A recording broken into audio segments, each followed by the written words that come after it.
Oh, Stalin was a mighty man, and a mighty man was he. He led the Soviet people on the road to victory. All through the revolution, he fought at Lenin's side, and they made a combination till the day that Lenin died.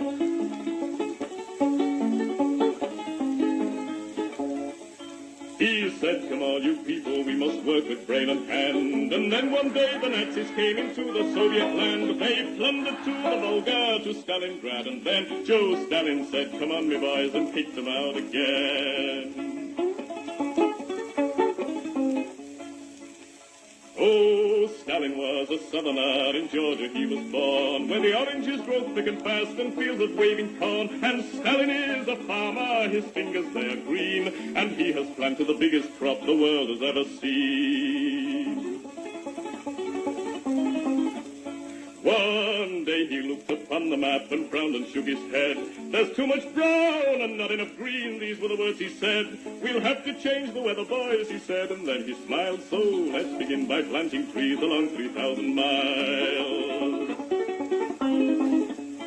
So Stalin rolled his sleeves up then and said it's time to start. The Volga River and the Don, they are too far apart. I think we'd better join them, so come and help me, pal, and we'll build a mighty waterway, the Volga-Don Canal.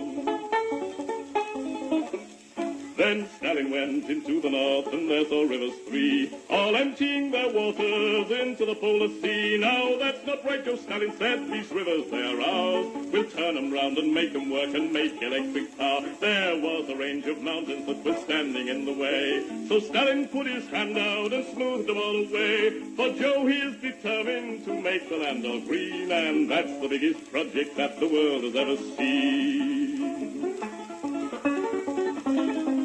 Oh, Stalin is a mighty man, and he has a mighty plan. He's harnessed nature to the plow to work for the good of man. He's hammered out the future, the forgeman he has been, and he's made the worker state the best the world has ever seen.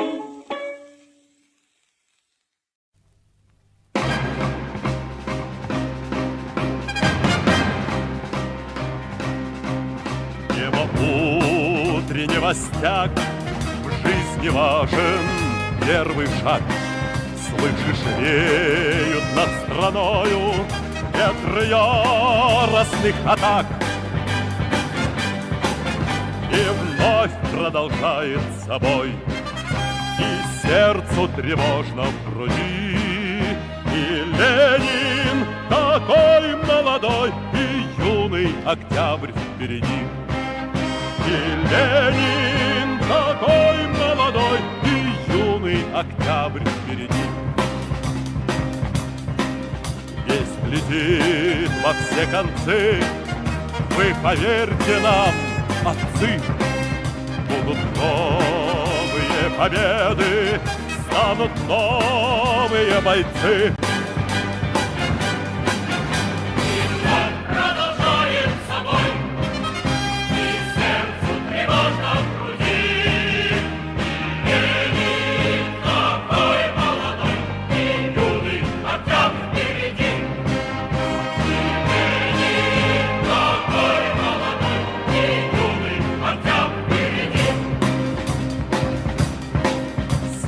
Милости не жди, жизнь для правды не щади.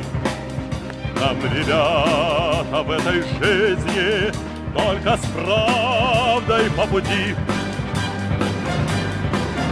И он продолжает собой, и сердце тревожно в груди. И Ленин такой молодой, и юный октябрь впереди.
It's a live stream tonight, and I'm coming to you live on the 6th of December 2023.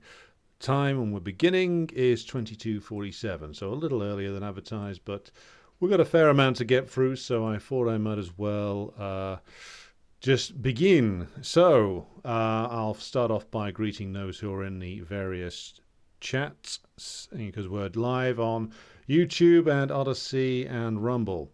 So good morning to Banana Bender down there on the other end of the world.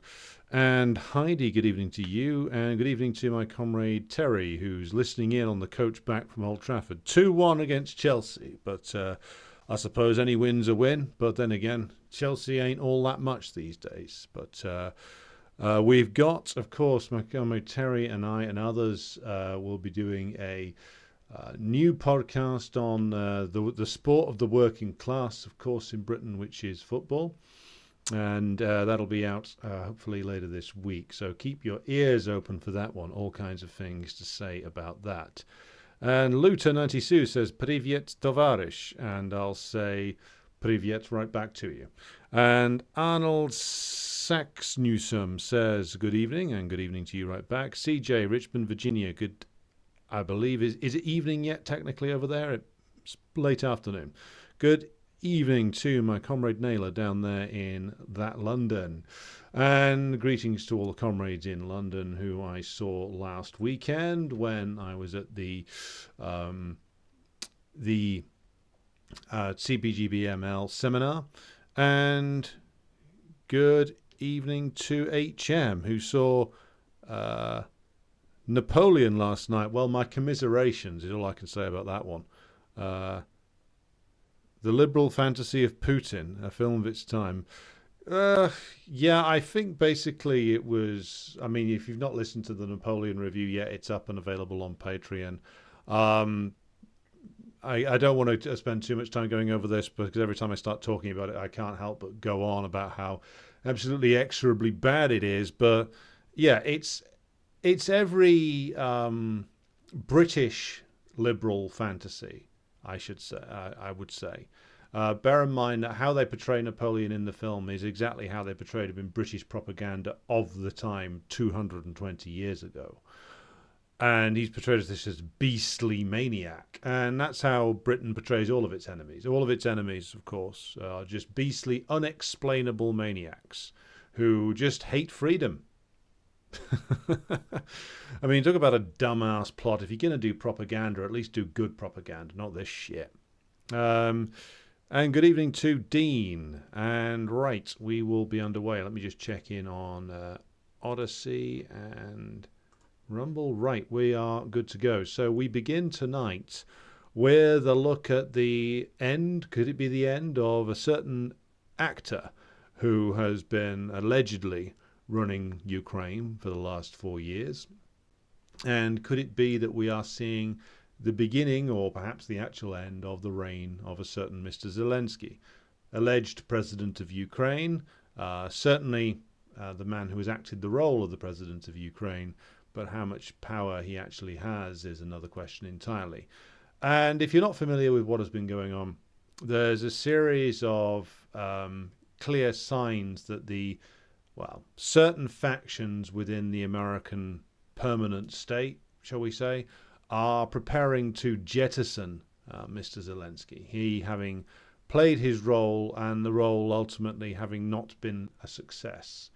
And by that I mean, if you look at the way in which the bourgeois press, particularly in the United States, has treated Zelensky recently, he has received the hero to zero treatment. So the Washington Post ran a big expose the other day on, it was essentially, because this was a story in the Washington Post, this was something that came directly either from the Department of Defense, the State Department, or the CIA.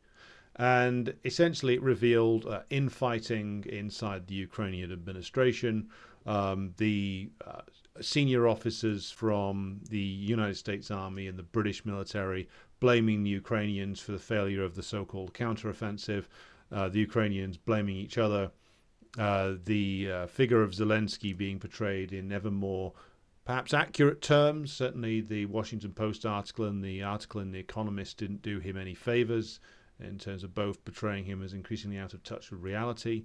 The stories about the collision between him and General Zelensky continue to grow, and they've been talked about for quite a long time now. And most recently, and this has come out today from Legitimny and Resident, the two big Telegram channels that get leaks from inside the Ukrainian government, stating that Zelensky tried to fire Zelensky, and Zelensky refused to be fired. Now, ironically enough, there was an example earlier on in the career of Putin where he, in fact, invited a former chief of the Russian general staff to resign. This is very early on in Putin's tenure, like 2000 period. And this Russian general basically said, no, I'm not resigning. You can't sack me. And Putin had to learn a painful lesson, which is that he didn't have the necessary political support to sack the chief of the Russian general staff at that moment in time. And he had to wait for a while, and then finally he had the necessary support in order to actually remove or persuade the general that it would be in his best interests to be removed. But no such time exists for Zelensky to build himself back up again. You have essentially in these two a clash between the man who's been the political front man for the operation in Ukraine and the guy who's been actually making at least some of the military decisions. We still don't know at this stage exactly how much influence the US and the British NATO officers have been having on the battle plans.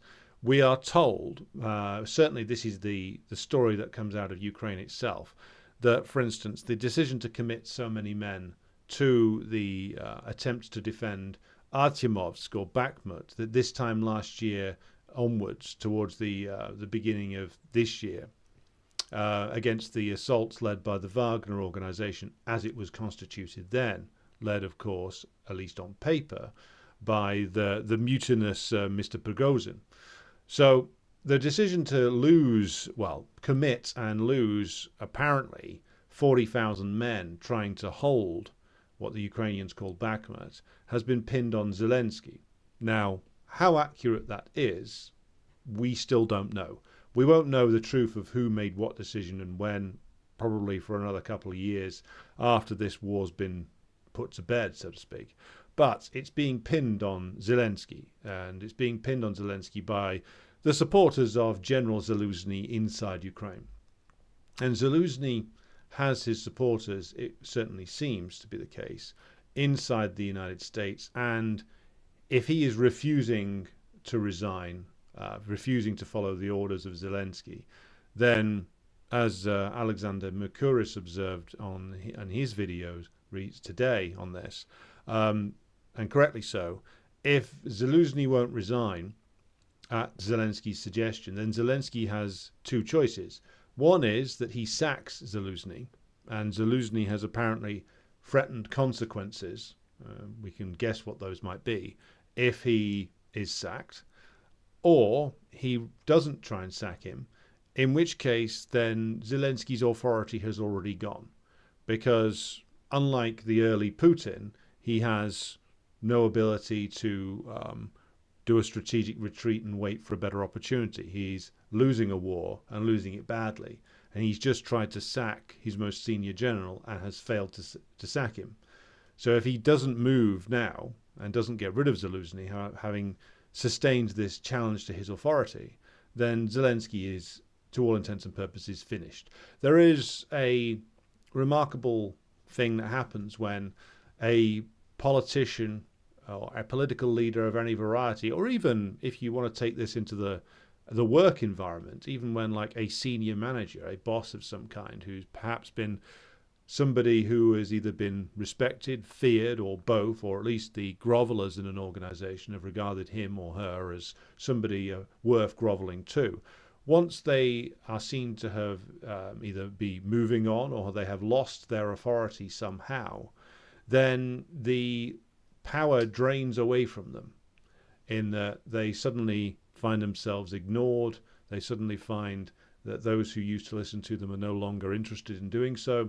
And in the case of a president, particularly in a presidential system of government, when they are damaged and their authority drains away, then in a system like Ukraine's, which is essentially a dictatorship dressed up as like with a certain facade of bourgeois democracy, the power centers all start looking elsewhere.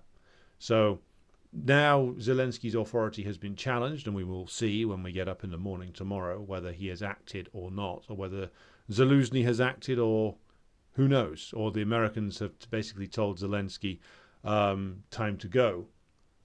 You should resign, take the money that you've stolen, and we know you've stolen a lot, and it's time for you to go to that retreat in Villa. Maybe he can go and have do campaign events with Ron DeSantis or something like that, because he retreats to his villa in Florida, because he's had to sell his one in Italy apparently. Poor man. So Zelensky is on the point of going, it would seem, unless he can come up with something dramatic. And if the Americans, as it seems they are backing Zelensky, then his chances of removing Zelensky are practically zero. Because if Zelensky is the guy who is now seen as having the backing of the Americans, then all those layers of slime in the hierarchy of the Ukrainian state, who are dependent upon the United States for their income, shall we say, because without the money that is provided by the United States, both directly and through other organizations which the US and British imperialism dominate, such as the International Monetary Fund, then that gap can't be filled. It can't be filled by the European Union, which can move a certain amount of money around, but not on the same level as the United States. The euro is not regarded, quite correctly, as having anything like the backing that the dollar does. The euro is not, for all that they have attempted to build a state of some kind around the single currency, it has not materialized. The euro is the monetary manifestation in reality of principally the power of German capitalism. And now the power of German capitalism is diminishing, so will the euro. So the euro cannot be used, and the EU cannot step into the funding gap left behind the retreat of the United States. And it would appear that the elements in the US which favor an attempt to freeze this conflict, as described, by the way, in the report from earlier this year by the Rand Corporation, mentioning the options for freezing the conflict to avoid a lengthy conflict which could be damaging to US interests. And we have, of course, also, as I mentioned the other day on the recording I did, the article by Seymour Hersh, which was much more about wish fulfillment, or an expression of a wish from certain aspects within the US state, as it was reality, which is the talk about Zelensky speaking directly to Gerasimov about a potential ending of the war. So that's not a reflection of the reality. It's a reflection of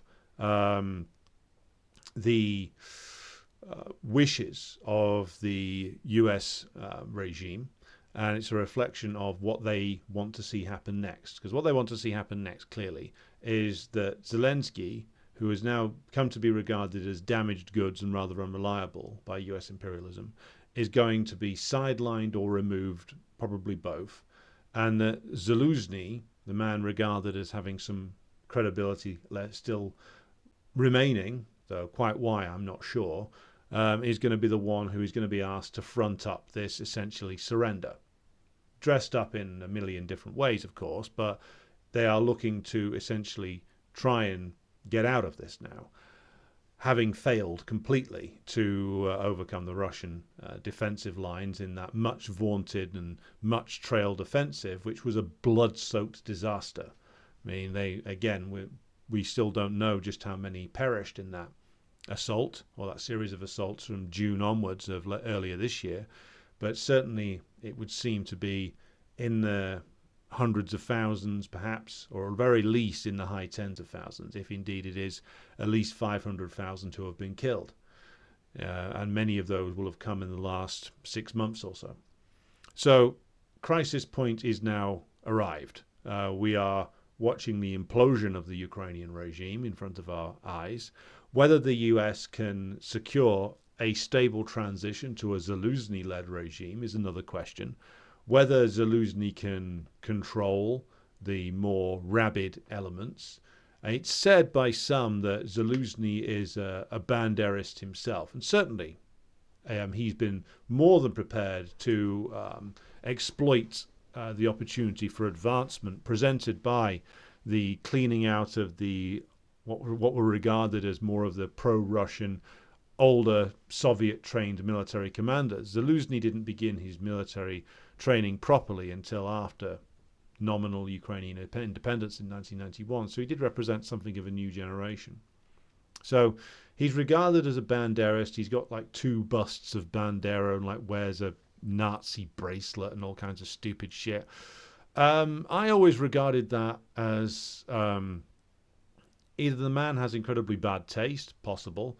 I always regarded Zelensky as more of a careerist, to be blunt.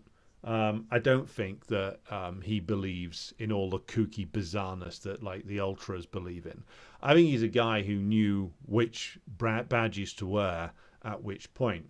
Bear in mind, earlier on in his career, he was talking about how much he has studied and respects the military doctrines and military theories of Gerasimov, chief of the Russian General Staff. So he's not a guy who actually believes in all the nonsense about Ukrainians as a superior race and Russians as the Untermenschen or anything like that.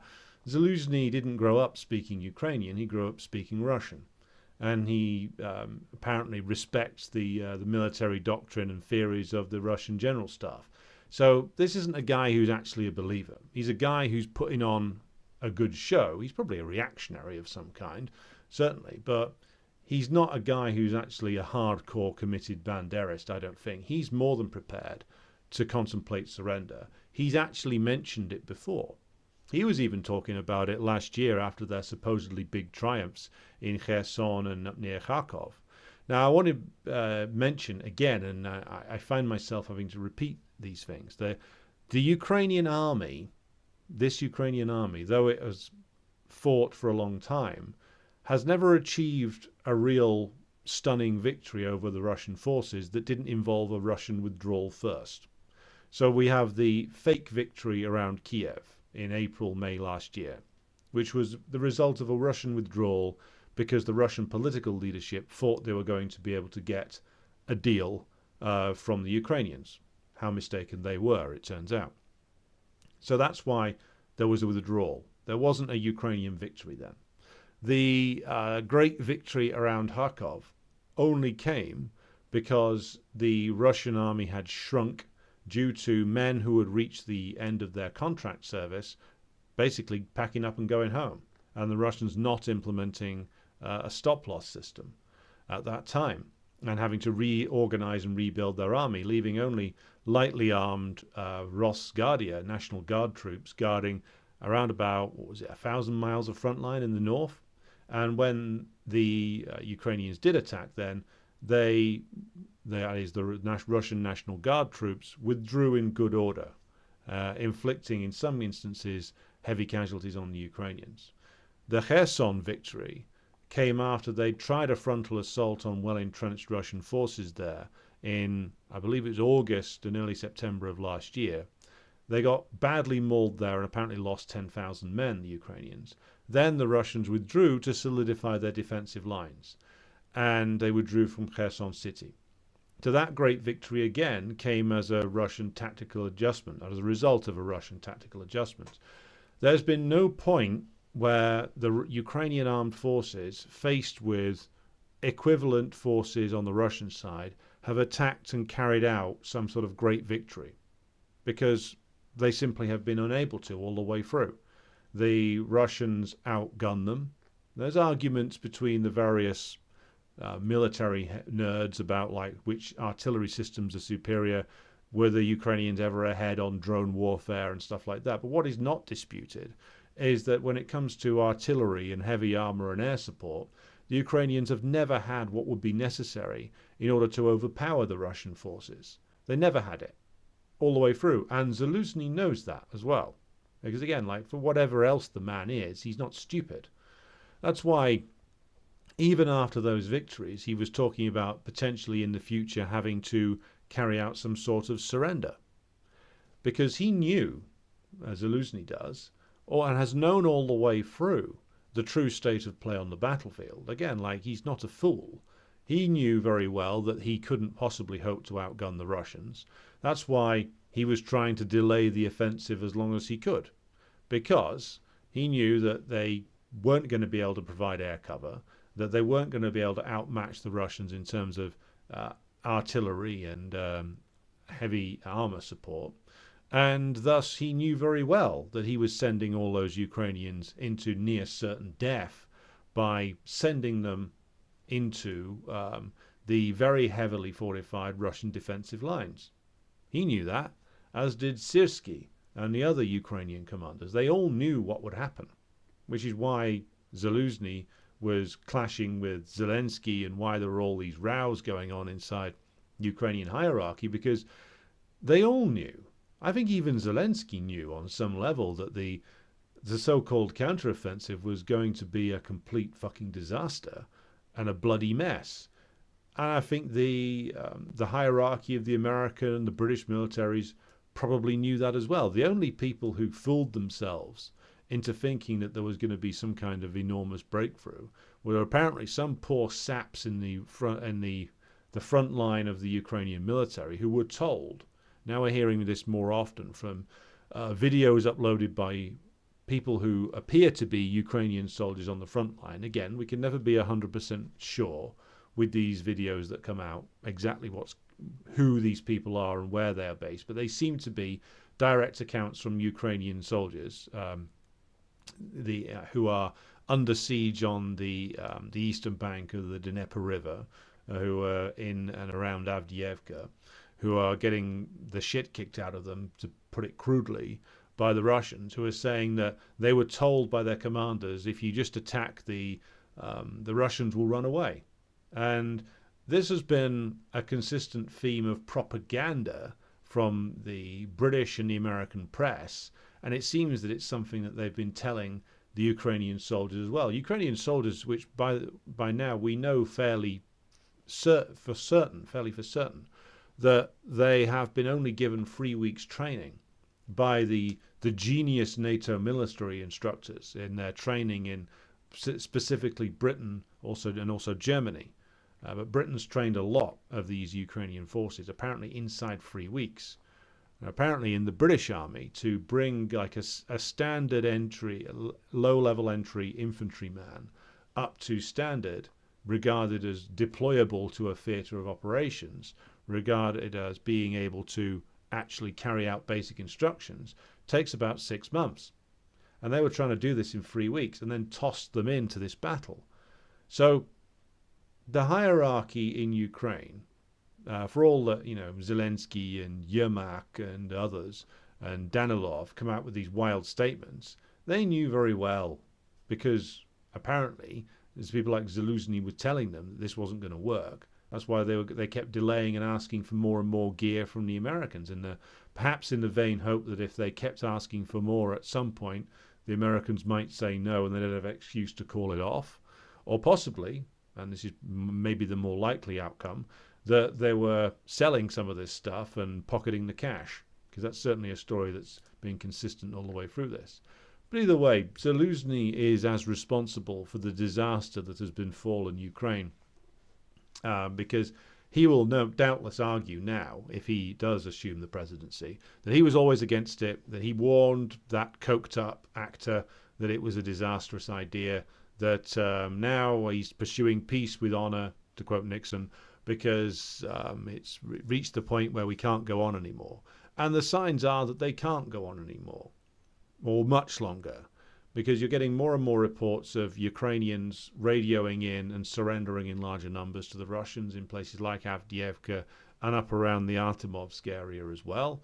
There's more and more reports of men and women who are totally unfit to be in the front line, either surrendering or being found dead in large numbers following Russian artillery bombardments and assaults, especially again in the Avdiivka area. It's becoming more and more obvious that it's a disaster, and even people who were very senior inside the Ukrainian regime at one stage, like Alexei Arestovich, are now essentially flipping and deciding that it's time to bail out. And the figure of Arestovich is interesting because he was Zelensky's old friend. They knew each other from Zelensky's TV career, and he was brought in essentially as a press guy, a spin doctor, if you will. And he did a video quite recently where I think he's in exile somewhere in southeastern Europe. The rumor is Greece, but he said that essentially we've picked the wrong side. Now, bear in mind with Arestovich, back in the day, he was associated with Dugin, the Russian philosopher, and sort of the guy who's credited by the Western bourgeois press, wrongly, I think, with being the main brain behind Putin. I think they vastly overstate that. Dugin certainly, and his theories of Eurasianism, have a degree of influence within the hierarchy of the Kremlin. That's certainly true, but to say that he's the guy behind it all is just foolish. But Arestovich, back in the day, about 20 years ago, during the first attempt by the US to do a full-blown color revolution and the installation of a Banderist regime in Ukraine, which ultimately failed. Yushchenko wasn't quite what they were looking for. Arestovich was he was doing appearances with Dugin, siding with the pro-Kremlin side. So he flipped at some point in the last 20 years and went over to the other side, and then, now, I should say, has gone back in the other direction, declaring that basically it's over, that we, the Ukrainians, picked the wrong side. Putin has won. That he gave the example of the German president Steinmeier being left on the tarmac to wait for like half an hour by the Qataris, who'd apparently forgotten he was coming or just didn't bother to send anybody to meet him, or it was a calculated insult. Whereas Putin is met by these Arab leaders and acclaimed, and he's not isolated, and everything has gone wrong. And Arestovich said, we picked the wrong side, we picked the side of the globalists, using the Dugin's language again. So Arestovich clearly has looked at the situation and decided, well, this is going down the shit pan very fast, so I'd better get out. Maybe he fancies a run at high office himself. Maybe he thinks that he and Zelensky can cut some sort of deal with the Kremlin to retain rump Ukraine with them in charge of it, though why on earth either of them would want that job, I'm not sure, given that what will be left, assuming even if the US is able to get some sort of deal with the Russian leadership, and why on earth would anybody want to be in charge of what's left of Ukraine is the question, given that it is a country that, if it survives and is in the Western sphere of influence, what is left of it, that is, it will be a country that is up to its eyeballs in debt, that is completely controlled from the outside by the US imperialists principally.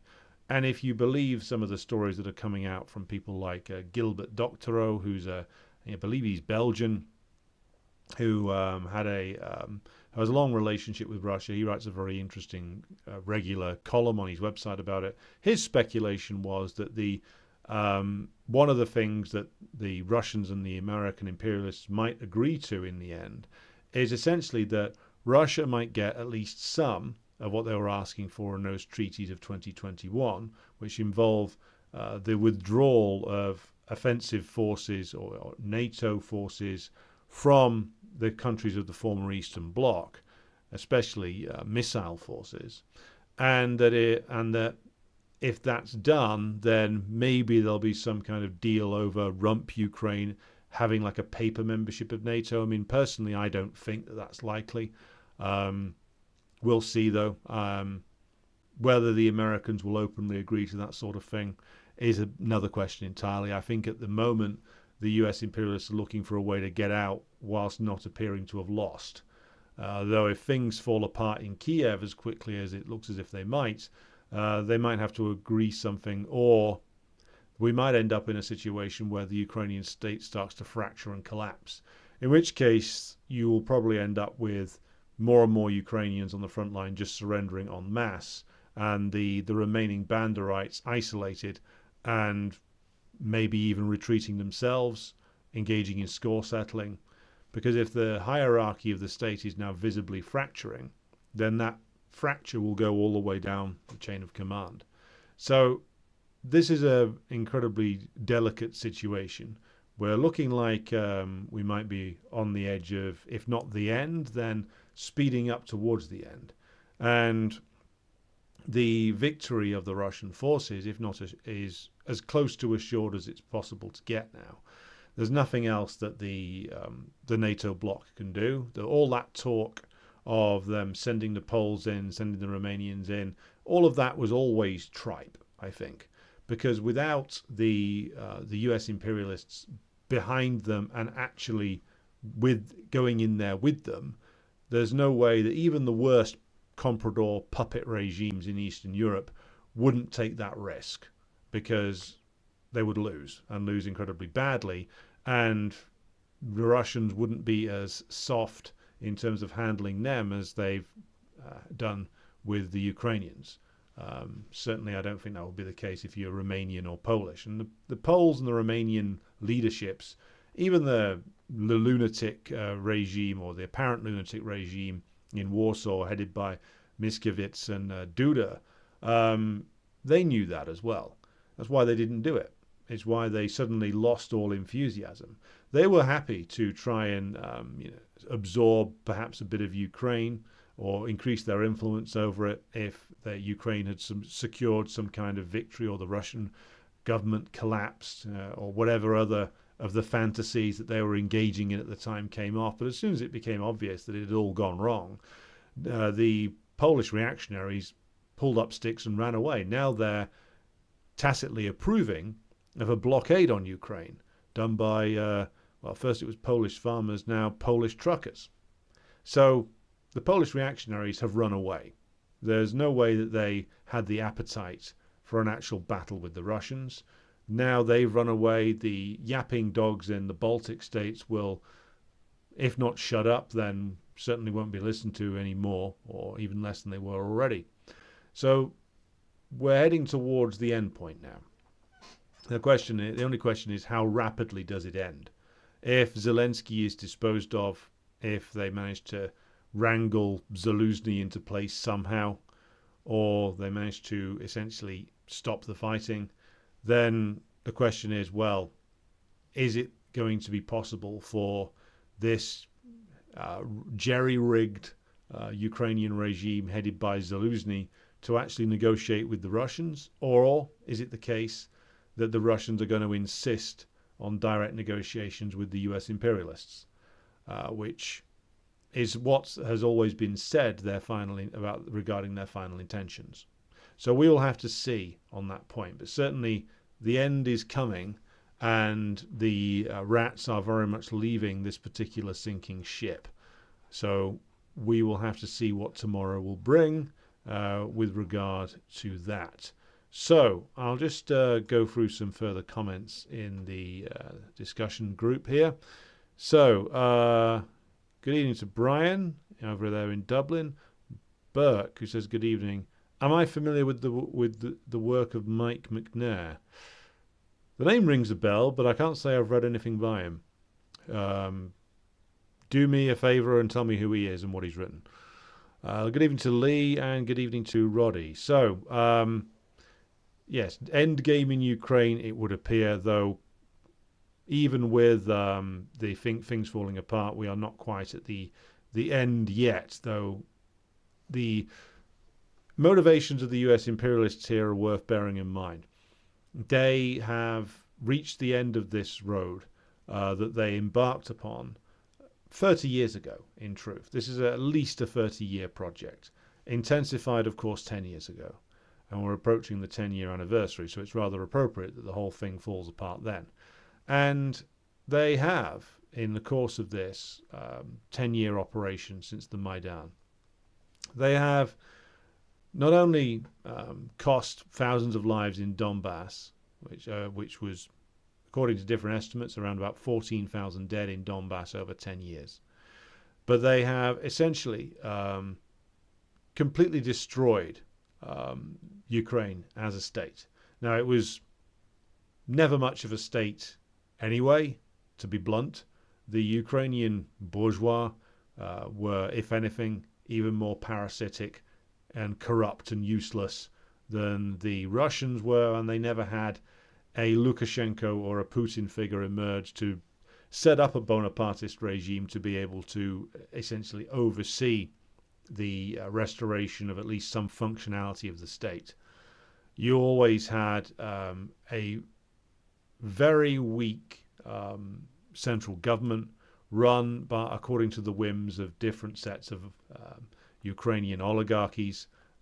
And even before the Maidan coup in 2014, the country had been asset stripped and destroyed. The elevation of the Ukrainian fascists into the running of the state was just the final push over the edge. And we've covered this many times before, but it bears repeating. The formation of the armed fascist bands was a reflection of the weakness of the state, in that it got to the point where the oligarchies were keeping these armed bands as their private armies. And this emerged to a certain extent in Russia, but slowly but surely the Putin administration got a handle on it. And these private attempts at private armies were basically ruled out. The various gangsterist elements were brought under control, and the mafia element was told that essentially behind closed doors that you can have a well-regulated mafia or you can all die. They chose a well-regulated mafia. I still prefer Lukashenko's approach. Apparently, he took all the mafia chieftains out to the woods and had them all shot in 1994 to 95. That's another story. Right, so let's have a look where we are now. Hello to Zim Left Radio. Morgan says, pushing for a counter-offensive might have damaged hopes of an insurgency later on. I think you're right. Bear in mind, one of the ideas that the US imperialists were keen on early doors, where they thought that the Russians were going to go all in and just knock the Ukrainian regime over, then they could run an insurgency. By causing, as they have, 500,000 to die of the fighting age men, mainly fighting age men and older, and also, depending upon what estimates you're looking at, like close to another, that's the same again, or even greater, up to 1 million wounded. Essentially, like the generations who were capable of doing anything have been taken out of the game. Many of them are dead. Many more are wounded beyond the point where they could take up arms against the Russians again. So essentially, Putin's objective that he set out in February of 2022, which was the demilitarization of Ukraine, well, that's proceeded very rapidly. Even if, and this is perhaps an argument in favor of Doctorow's thesis, that even if the Americans were of a mind, and some of them will be, to try and build up a rump Ukraine again into some sort of military threat, there simply aren't the men there to do it anymore. There's simply too many dead. So Ukraine has been demilitarized in the most brute and horrific fashion possible, which is the killing of all the fighting age men, which is the doctrine according to which the Russians fought. They were not really looking to conquer much territory, certainly not initially, but they were looking to annihilate the fighting forces of Ukraine. And the tactics that the NATO officers have given to Ukraine to use, and the tactics pursued by the Ukrainian political and military leaders, including Zelensky, have led to the very effective demilitarization of the country by destroying the men of fighting age. It's a pretty horrific equation when you put it together like that. Yep X asked, did you hear that Zelensky is fleeing to the US? Well, I've heard rumors that he has a bolt hole in Florida where he or his handlers intend to retire him to. Whether he has fled or not already, I don't know.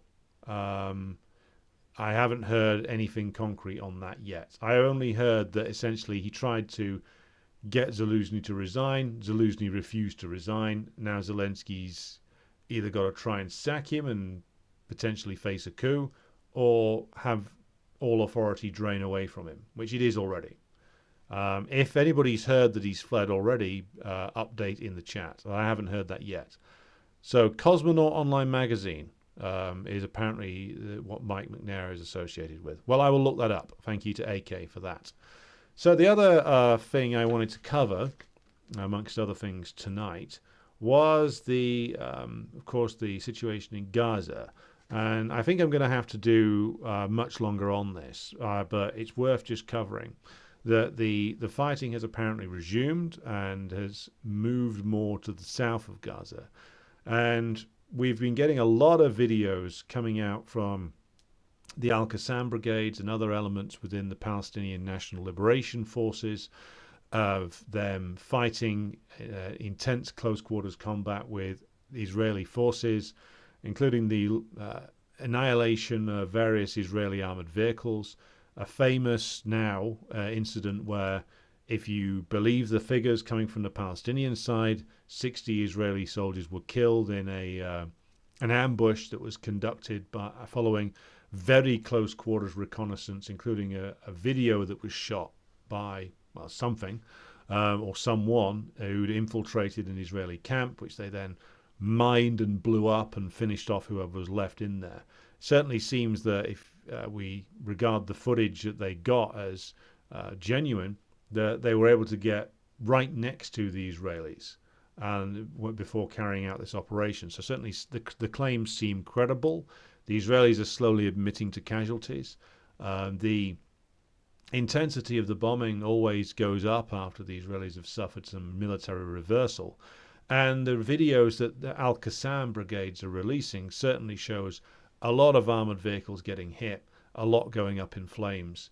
The Israelis trying like bizarre maneuvers, like trying to flood, they say, the tunnels with seawater. Though again, so presumably, I saw the footage of this, that this was, they were having to pump seawater fairly close into the sea, so pumping this into some tunnels they had apparently uncovered near the beach. Now I say apparently because with the Israeli government, as with, by the way, the Ukrainians as well, their claims of great victories and great ideas often amount to not very much at all. So whether they are actually flooding anything or whether this was some kind of mock-up, I don't know. Let's assume, though, that they are. Well, the Palestinians seem to have taken a lot into consideration when constructing these tunnels. So what they will have done when looking at this, specifically the tunnels which are so close to the beach, which they would have to have considered when building these, how likely it was that a heavy Israeli incursion would reach them. They have to have considered the possibility that the Israelis would try to flood them out. Whether all of the corridors of tunnels built under Gaza are connected up is another question. Whether or not they have capacity to shut off certain elements that are, if they fall into Israeli hands, is another question. How much water the Israelis are able to pump into there? See, I'm not familiar with tunnel engineering. I don't know whether the Palestinians have any drainage built into the system or the ability to seal up certain elements, certain aspects of the system. If the Israelis tried to do something like flooding it, I don't know. But certainly I can't see that working. I think that's something that the Israelis have released for propaganda purposes. But from everything that we can tell, whenever the Israeli forces run into or are run into by the Palestinians, they are not coming off best. In fact, decidedly second best. And the Israelis are really doing a speed run, it would seem, on basically proving everything that Frantz Fanon observed about colonial armies to be correct. I mean, you would think that somebody in the Israeli propaganda unit would have half an eye on how the Israeli forces conducted themselves, because like every video that these idiots released just makes them look like the most cowardly, pathetic and sort of degenerate idiots in the world. Like you got a guy shooting a video of them and shooting a video of himself going around what appears to be a Palestinian woman's bedroom, rooting around in her underwear and like making like bizarre comments about it. You got guys like stealing children's bikes and filming themselves doing it, or like flying the flag over a school that was empty that they've conquered. I mean, you can't come up with like more of a sort of beta behavior that's dressed up as like sort of overly macho stuff. And it just looks like it both, of course, as always with colonial armies, it comes across as both sadistic and pathetic at the same time, which is what the Israeli army looks like: sadistic, pathetic, perverted, weird, all of the above. So it appears as if things aren't going particularly well in the Gaza operation. They're still pursuing some objective, it was seen, and I think it would be worth just spending a full hour on this. So I think we're going to have to devote at least 1 hour to this particular issue, either tomorrow or the day after. But I think that the prediction made by Hassan Nasrallah of Hezbollah and the Hamas leaders is proving to be correct, which is that the Israelis have militarily failed to meet their objectives, are still failing to meet them, and therefore are increasing the level of savagery. The more they increase the level of savagery, the more the anger, particularly in the, not just in the region, though that's of course the most important, but also in the imperialist countries themselves. In the US, the pressure on the Biden regime increases and increases, and the chances of their votes splitting apart and letting Trump in increase.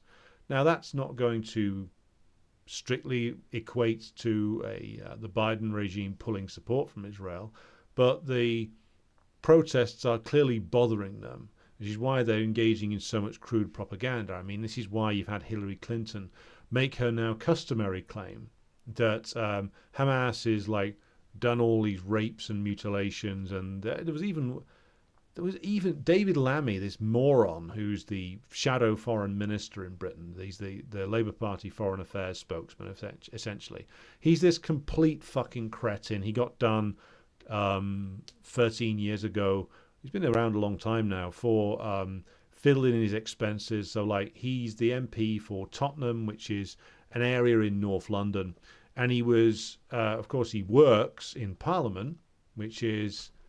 Londoners, correct me if I'm wrong about this, but it's no more than about, 6 miles at most, maybe less, from Tottenham to central London, where the Houses of Parliament are. So you can walk that in about an hour, maybe more. You can get a tube every day. I did it just last weekend. You can do it in about 20 minutes, maybe 30 minutes if it's rush hour. But he was claiming he got a mortgage covered under public expenses for a flat in the centre of London when his constituency is no more than 6 miles away. So he's a piece of shit. He's completely corrupt. He's completely in the pocket of the British establishment. That's what he owes his career to. It's what he owes his entire wretched existence to. So he said in a ludicrous interview the other day that Hamas was raping dead babies. I mean, he's combined 2 lies to make a new one. Hillary Clinton, of course, was wheeled out to give it the corporate feminist stamp of approval. Now, remember that Hillary's not new to this, not exactly new to this game. She told the same lie about the Libyan forces of Gaddafi raping their way through Benghazi. She was party to similar lies with regard to the Serb forces. Remember, Gerhard Schroeder and the Germans made up a load of lies about rape camps being set up by the Serb forces in Kosovo. Hillary, of course, helped to amplify that one. So she's been telling the same lie about all the opponents of US imperialism for a quarter of a century now. So not somebody who should be taken seriously, but they're upping their lie level. They're throwing in everything they possibly can about like torture, sex crimes, everything they can possibly think of. Because from what we can see so far, the captives that have been released, those that have survived, not only were about as well treated as it would be possible to get in these circumstances, but their families have said, and those who are still in captive have said, that they're much more afraid and were much more afraid of the captives being killed by Israeli bombing raids. And that's certainly the case. Why on earth would Hamas torture, rape, and kill their captives when the value of those captives is in getting those prisoner exchanges that the Palestinian forces wanted to achieve? So again, it makes no sense. It flies in the face of testimony even from Israelis who've been released from captivity. So again, ludicrous lies designed only to try and undermine the Palestinian solidarity movement. And in terms of the movement in the United States, that doesn't seem to be having an impact. So the US regime has gone to the next level, and they are now basically doing a version of what was done to Corbyn here back in the day, well, 4 years ago now, 5 years ago, where they tried to not only equate anti-Zionism or anti-Israel actions with just being straight anti-Semitism. They're now trying to codify that into some kind of law. Now, even Gerald Nadler, who's again this lifetime Democratic Party hack politician, was obliged to say that, well, there are a lot of Orthodox Jews in the New York and indeed the wider United States area that are anti-Zionist for religious reasons and always have been. So they're trying to essentially make a direct assault on the First Amendment of the US Constitution, the right to free speech, and the only person who actually voted against it in the House of Representatives was Thomas Massie, the guy who's a libertarian. So like the so-called Democratic Party left either voted for it or voted present or abstained. So essentially completely failed to stand up for any principle whatsoever. But why is anybody even surprised at this stage? But this follows on, I would like comrades to recall, from earlier on in the year when, because we are getting towards doing end-of-year reviews now, I want everybody to recall that much earlier on, there was again, didn't come to anything legally speaking, but the anti-communism motion that was passed by Congress. Again, ludicrous bunch of lies from the Victims of Communism Memorial Fund, immortalized in a congressional resolution. But now they passed this, which is essentially a ban on discussion of or promotion of Palestinian solidarity, equating it with anti-Semitism. Again, somebody will probably try to take this through the court system in the United States, but that takes a while. But again, it's an intimidation tactic, principally. It's a move to try and essentially shut down any kind of criticism of Israel in the bourgeois public sphere. And they had like the various university presidents in the Senate today for a berating by various sort of hysterical imperialist politicians screaming at them. And what it is this has been pushed out into the open, and the US imperialist political system is showing all of its repressive tendencies in its attempt to intimidate and essentially browbeat people into abandoning the cause of Palestinian solidarity. And I don't think it's going to work. It's not going to work because what they're discovering, and it's the same thing that the British politicians have discovered, they are all discovering now that the depth of hatred for them is far greater than any fear they've managed to instill in the population so far. And what this has picked up on, and it is particularly the case in Britain, is that it's proving to be something of a lightning rod for all those who have grown angry and discontented ever more so with the current political system.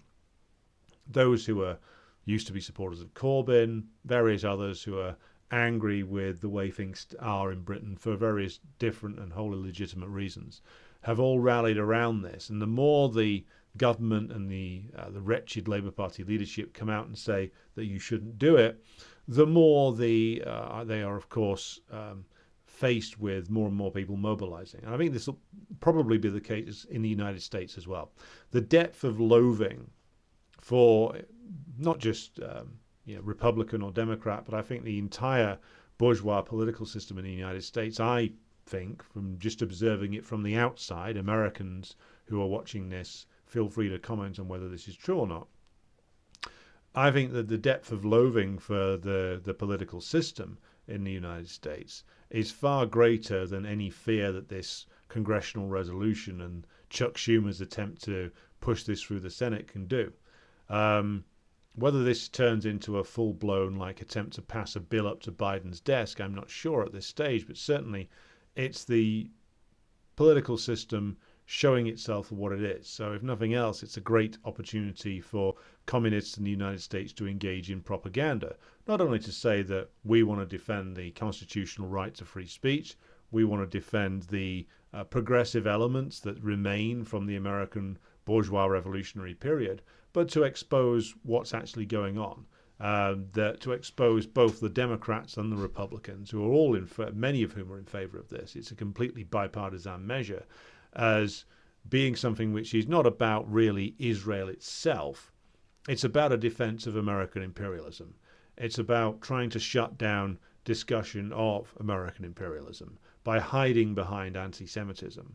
That's just a tactic. The real objective is to keep this movement, to try and suppress this movement, to stop it growing to the point where the widespread frustrations of the American working class get linked into an active discussion about the role of American imperialism. That's something they really can't afford to happen, and they really don't want to happen. So that's the reason you're getting all these intimidation tactics started now. Right, we've got questions coming in, so let's examine this. Yep X says, small correction, Palestinians didn't construct all those tunnels. The majority of them were constructed by Israel themselves. And Israel doesn't directly engage in those tunnels because they would. I heard that they constructed some of the tunnels under the hospital. I think the bulk of the network, though, that's been built over the last few years have been built by the Palestinians in collaboration with assistance from Hezbollah. That's what the understanding that I had about that. If anybody has alternative information, feel free to provide it. Yep X adds, I heard someone say that Trump wouldn't be as big of a warmonger as Genocide Joe. I don't know about that. What are your thoughts? That's completely wrong. We know what Trump's policies would be because we had 4 years of him. And he talked a big game about making a bargain with Russia to focus on China and that kind of thing. But he ended up making the situation in Ukraine far worse. The war that exists today is, well, it's partly, you can put it down to Obama, but part of it is on him. He increased the weapons sales to Ukraine. He paused them briefly and then got impeached for it. He completely gave up on any policy that he had over making some kind of bargain with the Russians to reduce tensions between the two. He completely surrendered to the most aggressive elements in US imperialism. And now he's banging on about victory to Israel, and I'll back Israel better than Biden does. He'll probably back him about the same, back Netanyahu about the same as Biden does, to be honest. And oh, by the way, we're going to ramp up our so-called competition with China. I have heard some say that, oh, well, Trump wants to do deals. Trump doesn't understand the system that he's running. Now, that's partly, of course, what makes the establishment, the political establishment, military establishment, have a meltdown, because he might be prone to doing things that are off the handle, that he might do things that destabilize the system unintentionally. But I frankly have no more patience left for the argument that he would be one iota better than Biden, just as I have no patience for the argument that Biden is one iota better than Trump. We're not dealing with two positive cases to be made here. If people want to make the argument that a vote for Trump will further destabilize things, well, then you can make that argument. But by the looks of it, Biden's doing a pretty good job of destabilizing things as well. American imperialism is in a deep crisis. It can't get out of it. The Ukraine war and the attempts to destabilize Russia to the point where the Putin-led government would fall, that was one of their answers to their deep crisis. The Taiwan situation and the destabilization of China is another attempted answer to their crisis. Their defense of Israel is in reality an attempt to defend their entire position in what is effectively West Asia. As the leader of Hezbollah, Hassan Nasrallah, has pointed out over and over again, and correctly, they are not just Hezbollah, but the Syrian government, the resistance movements in Iraq, and of course with the Palestinians at the center of this, are fighting a war to free the region from US imperialist domination. And that's why the Americans are backing up Israel so heavily. It's nothing to do with the fact that they love Benjamin Netanyahu or Zionism or anything like that. Zionism's a useful tool. What they are defending is their presence in the region. That's why they are not backing off. That's why, for all the obsession with optics that the Biden regime has, they are, of course, supplying Israel round the clock with the most destructive weaponry known to man, mainly that which can be dropped at a great height from an aircraft. So don't believe anything the likes of Samantha Power say. Of course, I know that not many people on this particular live stream watching it would believe anything Samantha Power says, but when they turn up and say, we're sending more aid than ever into Gaza, of course they're not very much at the moment. But of course, this is like somebody who comes along, cuts your throat, then tries to put a plaster on you and asks you to say thank you. That's American imperialism's policy in a nutshell. But to return to Yepex's question, look, either one is worse. You know, it's just that the only way you can make an argument for either of the alternatives, be it Biden or Trump, is that one of them would destabilize things further, because both will further destabilize things, because the depth of the crisis is so great, and all the things that American imperialism keeps trying and revive itself and get itself out of this crisis keep failing, so the crisis intensifies. That is in essence the problem. And Biden, Trump, these are both non-starters. No communist should be engaging in peddling the fiction that either of them is a positive alternative, because neither are. Both are monstrous for the American worker, and both would be, by necessity of the office and the crisis the system is in, warmongers overseas, as well as American imperialism seeks to try anything, to try and get itself out of its crisis. Right. David Green says, how is it possible for anyone to believe that these alleged rapes occurred in the heat of battle on October the 7th? How would that even work? It wouldn't. The only way you can believe it is if you don't think about it. That's why I say this isn't going to work. The only people that this is going to convince are those who already want to be convinced by it. Those who've already seen through the Israeli propaganda. I mean, there is a chance that maybe some of the wavering elements in the population who might have some sympathy with the Palestinians but still have a head full of bourgeois propaganda and perhaps still easily fall for like atrocity porn stories. Maybe some of them might be taken in by this, but again, there's a fairly simple response to this, which is, why can they never show any evidence? Why is it always hearsay? And again, as David has pointed out in his comment, are they seriously saying that in this rapid raid that lasted about 48 hours before they retreated with the prisoners to the tunnel network inside Gaza, are they seriously saying that they took the time to do hours and hours of raping and pillaging as if this was some sort of, stereotypical like Viking raid or something, or that Genghis Khan had come back? I mean, come on. It doesn't make any sense if you think about it for more than a second. But the point about this sort of atrocity propaganda is that it's not meant to be thought about. And this is why the Zionist propagandists get so angry when they're challenged. And you can see this in their interactions online. When people who are fairly milquetoast, to be honest, like Brianna Joy Gray, say, well, have you got any evidence? And just respond with like loads of like bizarre racist outbursts and say, what about believe all women? What happened to believe all women? Is their cry today. So they don't have any evidence. They will never have any evidence, because I'm gonna bet that none of it happened. And they tried this initially, then they tried the beheaded baby story, then now they're trying something else. Each time something goes wrong or Israel does something heinous, or both, a new level of propaganda is come out with. And as I say, it's not meant to be thought about rationally. It's supposed to bypass the part of the brain that considers questions rationally and just go straight to the emotional core. If you're somebody who believes that the Palestinians are, as the Israeli government says, animals, and if you believe on some level that they would be capable of doing this or behave in such a wild and bizarre fashion, then this will bypass any rational sections of your brain and go straight to the emotive, racialist core, and you will believe it. If you're somebody who's already seen through the myriad of lies that the US imperialists tell every day and have told about all of their military campaigns and all of the people that they have blown apart and destroyed over the years, then you will see through this and you'll think it through and you'll see how obvious the lie is. Right. Arnold asks, or says, I should say, David Lammy was filmed attending a Bilderberg group meeting a couple of years ago, a complete fraud. Yeah, he's one of those guys who he will go to anything that like a ruling class group puts on. Ideally, though there should be a free lunch. He certainly looks as if he enjoys one.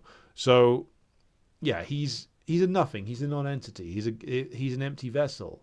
Whatever foul liquid that the ruling class want to fill him up with, he will spout out again.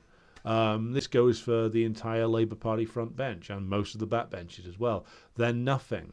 They are just men and women who have decided to make their careers in defence of decaying British imperialism. And that attracts a certain sort of person, and it attracts a certain sort of slime. And David Lammy is that certain sort of slime. Even, just as much as his leader, Mr. Keir Starmer. Sorry, Sir Keir Starmer. Yepex has a question, but can't put it all down now. Okay, so I'm going to put the old email down that I use for email correspondence. So it's red_star_radio@protonmail.ch. If you've got questions to send me that you don't want to put in the chat, I can always be contacted on that email. Yepex, do not answer to your next question. I always address comments in a respectful manner as long as they're posed in a respectful manner. The only people who get barred off here are Zionists, imperialist apologists, and arseholes who generally conduct themselves like arseholes because their brains are rotted by propaganda. So yes, all questions and comments will be responded to as long as they're put in a decent fashion, which yours, of course, were. Karen says, US in crisis destroyed the German economy. I think it certainly exacerbated the problem, but the German economy, I would hasten to add, is also and has been in crisis for a number of years. It's been it had problems under Merkel, and Merkel basically papered over the cracks by trying to boost Volkswagen's sales figures. That was her only real response. And then you get the crisis which exists now, where they lost access to cheap Russian energy, and what it did was it revealed all the underlying problems. Now, we could, in future, go into the reasons behind the crisis in the German economy, because that might be an interesting way to spend an hour or so. Let me know if you'd be enthusiastic to see that. Karen adds, US saw Germany as a hostile brother, forcing economic disaster that was accelerated by the destruction of Nord Stream. Yeah, I mean, the thing with the alliance with between Germany and US imperialism is that it's always been, how do I say it, a sort of push and pull thing. The US wanted to rebuild German capitalism to essentially operate as a bulwark against communism. At the same time, though, they didn't want it to be revived to the point where it could actually challenge US imperialism. So that just like Japanese capitalism was undermined by the Plaza Accords, and then slightly later on, the US scalped the Japanese microprocessor industry and stole a lot of its innovations. And Germany as well, they sought to pass the cost on, and did pass the cost on, of US military occupation to the German ruling class, who happily accepted or maybe not happily, but accepted that bill to pay. Because fundamentally, the US military occupation in Germany is there to do a couple of things. As Karen indicates in her comment, it's there to make sure that Germany never rises to be a problem for US imperialism, but it's also there to keep the stooge regime that was imposed there after 1945 in West Germany. It's there to keep them in place. And you've had so many generations of the German ruling class and German bourgeois politicians grow into office and be just aware that the US completely dominates that state and will never let it go. They will have to be forced out of Germany by a revolt of the German proletariat. That's the only way it's going to happen. You can't rely on the German bourgeoisie to do anything other than just fast forward to destruction, which is, so they've shown a complete incapacity to resist even things that have damaged the interests of German capitalism. It's only going to be the German proletariat in the future that can chase out US occupation. Same all over Europe, really. Right, I've been going an hour now, heading on towards midnight, so I am going to draw this one to a close. We're going to have to come back to the couple of other things that are on the agenda, which is Putin and the Russian nationhood speech, and the question of Mr. Sir Keir Starmer, and his recent comments, which I wrote an article today on the website, which you can see up on the Marx Engels Lenin Institute website. Please go and read that, and I'll talk about it either tomorrow or the day after. Tomorrow, going to be doing a specific video on the Essequibo crisis in the disputed territory between Venezuela and Guyana. So we're going to be addressing that. So be sure to tune in for that one.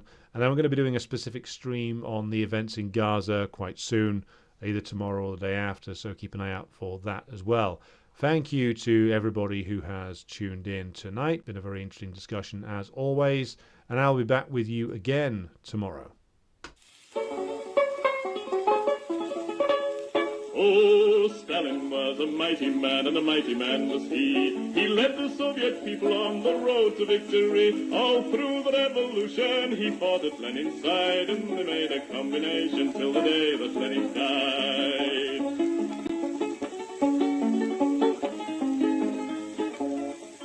He said, come all you people, we must work with brain and hand. And then one day the Nazis came into the Soviet land. They plundered to the Volga, to Stalingrad. And then Joe Stalin said, come on, me boys, and kick them out again.